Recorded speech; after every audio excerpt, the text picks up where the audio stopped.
चोरी छुपे जाके मिलते हैं सीएम से, दुनिया मीडिया के सामने मिले हैं, चोरी छुपे जाके मिले हैं क्या? हाथ मिलाता हुआ फोटो पूरा मिला है क्या है भाई, उसे क्या है? हम सीएम के उस विचार से विपरीत है, चाहे कोई रहे, हमारी उसी व्यक्तिगत लड़ाई थोड़ी है। तो जिस कार्यक्रम में हम गए थे वो एक शादी वैवाहिक सामाजिक कार्यक्रम है, सामाजिक कार्यक्रम में हम सीएम के विरुद्ध थोड़ी है। उनके सामने जाके छुपाएंगे कि मेरा बवासीर हुआ है, इलाज कैसे होगा? तो लाइक डेट अगर नक्सल इस राज्य की समस्या बीमारी है तो उसको पास होनी चाहिए। जमीन है तो सभ्यता है, जमीन है तो संस्कृति है, जमीन है तो भूगोल है, जमीन है तो घर है, परिवार है, द्वार है, जमीन नहीं है तो कुछ भी नहीं है। गालियां भी देने दीजिए, ऐसे ही मुख्यमंत्री भेड़िया बोलती है विपक्ष को। तो सदन आपका है, सरकार आपकी, बीच में ट्रेजरी बेंच वालों को खड़ा होने कोई औचित्य नहीं बनता है। विधायक उछल कूद कर सकते हैं बीच में, सत्ता पक्ष विपक्ष, लेकिन ट्रेजरी बेंच वाले कैसे खड़े हो जाएंगे? पैसा भी आ गया। हाँ पैसा आ गया है, मोटा मोटी कितना आ गया? 2,13,000 और फिर 1,59,000, वो जो 9 दिन का वो काट के आया है पैसा। पैसा का क्या कर रहे हैं आप? तो बड़े बड़े 75% दान करेंगे, उसमें बचेगा, हमको लगता है कुछ बचेगा, उसी से 2-4 को पैंट कुर्ता लेंगे। सदन में जाते हैं 80 नेता हैं, लेकिन जो वहाँ के वर्कर हैं, जो कर्मचारी हैं, जब वो मिलते हैं तो पूछेगा उनसे, जरा मत से मिलते तो क्या भाव होता है। 4-5 नए अस्पताल बनाने की भी घोषणा की गई है, लेकिन उसमें झारखंड के बच्चे उसमें कैसे घुसेंगे, इन सभी बातों पे डिस्कस नहीं किया गया। सीटेट को इनवैलिड कर दिया गया अभी टीचर का बहाली में, और जेटेट सरकार बहुत दिनों से ले नहीं रही, तो जेटेट का मुद्दा भी उठाने का निसंदेह राज्य के लिए जेटेट आवश्यक है, तो जेटेट का मुद्दा उठेगा, जरूर उठेगा। डुमरी के लिए ट्रामा सेंटर का बात उठाया है, डुमरी को जिला बनाने का मांग उठाएंगे, डुमरी को ऊपर घाट के लिए अलग ब्लॉक, डुमरी के उत्तराखंड को अलग ब्लॉक बनाने की मांग उठाएंगे। झारखंड में कहा जाता है कि अगवा सरकार है, अगवा पार्टी का सरकार है और अगवा बजट पेश हुआ है, एनुअल बजट पेश हुआ है, लेकिन एनुअल बजट का बहुत सारे मुद्दों पे जयराम महतो विरोध करते हुए नजर आए, और कुछ कुछ मुद्दे ऐसे हैं जैसे कि कृषि मंत्रालय हो गया, उन सभी मुद्दों पे कुछ कुछ पॉइंट पे समर्थन करते हुए भी नजर आए हैं। तो तमाम मुद्दों पे जुड़ेंगे और बात करेंगे, क्योंकि बहुत सारा कंट्रोवर्शियल हॉट डिस्कशन मंत्री महोदय के साथ में भी इनका हो जाता है, तो तमाम चीजों पे जुड़ेंगे, बात करेंगे। किन किन मुद्दों पे आपकी सहमति है एनुअल बजट में? देखिए, कृषि को इस बार अच्छा बजट दिया है, 4-5 नए अस्पताल बनाने की भी घोषणा की गई है, लेकिन उसमें बजट है। हाँ, लेकिन एक मिनट रुकना चाहेंगे, लेकिन उसमें झारखंड के बच्चे उसमें कैसे घुसेंगे, इन सभी बातों पे डिस्कस नहीं किया गया। बिल्कुल, बहुत सारे लूप होल है। देखिए, पहला बात है कि बजट अभी घोषणा आपने किया है, धरातल पर काम होगा, उस काम में उस काम के होने के बाद क्या लोग लाभान्वित होंगे कि नहीं होंगे, वो भी बहुत बड़ा प्रश्न रहेगा। लेकिन अगर बजट को भी देखा जाए और थोड़ा सा अगर मतलब पॉजिटिव नेगेटिव दोनों को मिला के एक कॉम्बिनेशन करते हुए अगर अपनी राय देनी हो, तो कुछ कुछ बिंदु हैं जहां आप सरकार को कहेंगे कि हाँ ये ठीक हुआ है। लेकिन मुख्यतः जो वादे रहे, विशेषकर युवा को लेकर, मजदूर को लेकर, प्रवासी मजदूर को लेकर, उनमें कहीं ना कहीं राज्य सरकार फेलियर दिख रही है। तो कौन से मुद्दा आपको सबसे ज्यादा मतलब बजट में सबसे खराब लग रहा है? सबसे खराब तो ये कि आपके बजट में युवाओं का कोई जिक्र ही नहीं है। बेरोजगारी भत्ता जो पूर्व में सरकार के बजट में था, कोई स्थान ही नहीं है। नए रोजगार सृजन की कोई चर्चा परिचर्चा ही नहीं है। तो कहीं ना कहीं ये उचित नहीं है युवाओं का राज्य, युवाओं की बात करने वाले और अपने आप को युवा मुख्यमंत्री कहने वाले सदन में लगभग जिन मंत्रियों ने, जिन विधायकों ने सत्ता पक्ष से मुख्यमंत्री की प्रशंसा की, उन्होंने मुख्यमंत्री हेमंत सोरेन नहीं कहा, युवा मुख्यमंत्री हेमंत सोरेन। तो एक युवा मुख्यमंत्री होने का दम भरने वाले मुख्यमंत्री अगर युवाओं को इस प्रकार से निराशा और हताशा के बादल में झकझोर देंगे, मेरे हिसाब से उचित नहीं। युवाओं के मुद्दा को जोरदार से उठाएंगे, क्योंकि सरकार जब 2024 से पहले जब थी, उस समय 2021 को नियुक्ति वर्ष बताती थी, 22 को नियुक्ति वर्ष बताती थी, 23 को नियुक्ति वर्ष बताती थी, लेकिन सब प्लेन जाता था। अब इस बजट में भी नियुक्ति वर्ष टाइप का कुछ दिख नहीं रहा है, तो युवाओं में एक तो 5 साल उधर बर्बाद हो गया, फिर 5 साल बर्बाद होगा, तो ऐसे ही हाहाकार मच गया, बेरोजगारी दर, पलायन, ये सब बहुत बड़ा मुद्दा है, तो इस मुद्दे को जोरदार से उठाएंगे सदन में।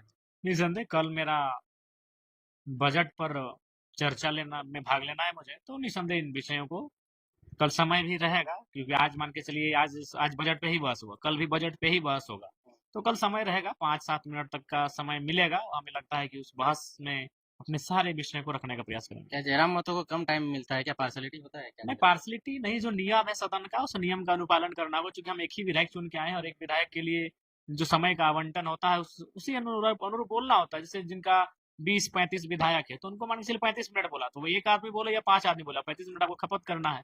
तो वहाँ जयराम महतो के सामने बाध्यता यही है कि भाई हम एक विधायक है और उसी के अनुसार हमको समय का आवंटन किया जाता है। जब गर्म हो जाते हैं तो कोई समझ में नहीं आते, पत्रकार को भी आप थोड़ा ले लेते हैं आड़े हाथ, मंत्री लोग को भी थोड़ा ऊंचे ठोर में बोल देते हैं जैसा नहीं बोलना चाहिए। नहीं, देखिए सबसे पहले बात मंत्री जी की भूल है, वो ट्रेजरी बेंच में बैठते हैं। ट्रेजरी बेंच का मतलब है कि सरकार आपकी है भाई, सदन आपका है, अभी मान के चलिए स्पीकर आपका है, तो आराम से खड़ा होकर 10 मिनट एक्सप्लेन कीजिए ना। एक तो हमें सबसे कम समय मिलता है, अब जो बोलना है आप हमारे बारे में नकारात्मक बोलना है, गालियां भी देने दीजिए, ऐसे भी मुख्यमंत्री भेड़िया बोल दिए थे विपक्ष को। तो सदन आपका है, सरकार आपकी है, लीजिए 10 मिनट और खड़े होइए ट्रेजरी बेंच पे और बोलिए। बीच में ट्रेजरी बेंच वालों को खड़ा होने का कोई औचित्य नहीं बनता है। विधायक उछल कूद कर सकते हैं बीच में, सत्ता पक्ष विपक्ष, लेकिन ट्रेजरी बेंच वाले कैसे खड़े हो जाएंगे? आप वही आप खड़ा होकर अपना बचाव करते हैं कि मैं या फिर जो विषय में कह रहा था कि उस समय जब वीडियो सीओ पे नियंत्रण था, तब बोलते हैं कि अभी भी वीडियो सीओ पे नियंत्रण है, बात ही खत्म हो जाता। हल्ला करने की जरूरत ही नहीं थी मंत्री को। मंत्री हल्ला करने के लिए नहीं होता, हल्ला करने के लिए विधायक होता है, विपक्ष हल्ला करने के लिए होता है। अब मंत्री हल्ला करेगा तो फिर काहे की सरकार भैया?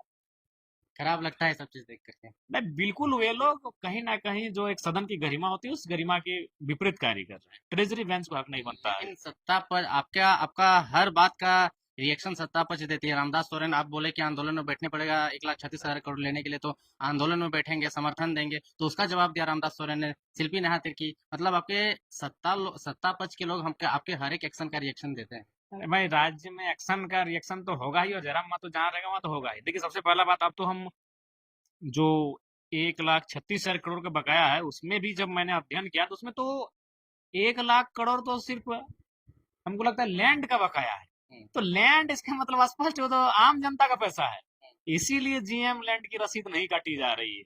जीएम लैंड के नाम पर ये जो माइनिंग्स का मामला हो, आउटसोर्सिंग खनन का मामला हो, ये मोटी रकम उठा रहे हैं ये सरकार लोग।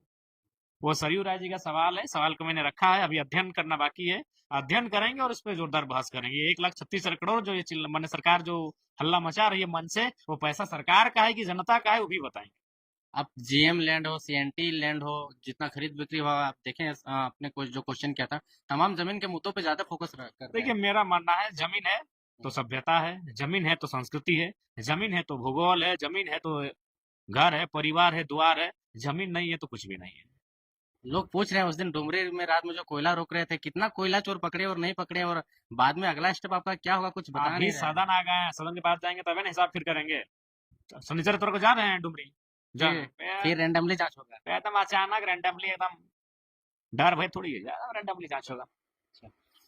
विधायक बनने से पहले भी नक्सलवाद पे बात करते थे, विधायक बनने के बाद भी सदन के अंदर नक्सलवाद पे, क्या कुछ इस मैटर को ज्यादा ही आप तवज्जो दे देखिए रहे हैं? नहीं, तवज्जो देना होगा, क्योंकि इस पे कोई बोलना नहीं चाहता है, और ये एक राज्य की बड़ी समस्या है, समस्या नहीं एक बीमारी है, और उससे आपको मुक्त करना होगा इस राज्य को। और तभी आप मुक्त कर सकते हैं जब किसी भी बीमारी का इलाज तभी होगा जब उस बीमारी पे बात करेंगे। अब आप डरेंगे कि जैसे मान के चलिए कोई गोपनीय बीमारी होगी, मान के चलिए बवासीर, अगर आप डॉक्टर के सामने जाके छुपाएंगे कि मेरा बवासीर हुआ है तो इलाज कैसे होगा? तो लाइक डेट अगर नक्सल इस राज्य की समस्या बीमारी है तो उस पर बहस होनी चाहिए, उस पर चर्चा परिचर्चा होनी चाहिए। क्यों लोग इस विचारधारा की ओर आकर्षित होते हैं, उस विषय को जानना होगा। तो इसीलिए बिना बहस किए, बिना बात किए, हमें नहीं लगता इस बीमारी से हम निजात पा सकते। इसलिए मैं डरता हूँ नहीं, मैं बात करता हूँ। 1932 खतियान पर तो आप जगह जगह मतलब हर विधानसभा घूम घूम के जनसभा करते थे और एक इंसान के एक इमोशन में भर दिया था 32 होना चाहिए होना चाहिए। अभी 32 का क्या स्टैंड है? देखिए ना, हम लोग तो 32 पे लगातार, हम उस दिन सवाल भी 32 को ही लेकर दिए थे, तो ही प्रक्रिया अधीन है, प्रक्रिया अधीन है, प्रक्रिया अधीन है। पता नहीं लोग किसी संवेदनशील मामले को हमेशा प्रक्रिया अधीन में उलझा के रख देते हैं। युवाओं के लिए जो अभी शिक्षक की बहाली बहुत दिनों से नहीं हुई है, सीटेट को इनवैलिड कर दिया गया अभी टीचर का बहाली में, और जेटेट सरकार बहुत दिनों से ले नहीं रही, तो जेटेट का मुद्दा भी उठाने का। निसंदेह राज्य के लिए जेटेट आवश्यक है, तो जेटेट का मुद्दा उठेगा, जरूर उठेगा। निकल भी ग्रामीण युवाओं का राज्य, युवाओं की बात करने वाले और अपने आप को युवा मुख्यमंत्री कहने वाले सदन में लगभग जिन मंत्रियों ने, जिन विधायकों ने सत्ता पक्ष से मुख्यमंत्री की प्रशंसा की, उन्होंने मुख्यमंत्री हेमंत सोरेन नहीं कहा, युवा मुख्यमंत्री हेमंत सोरेन।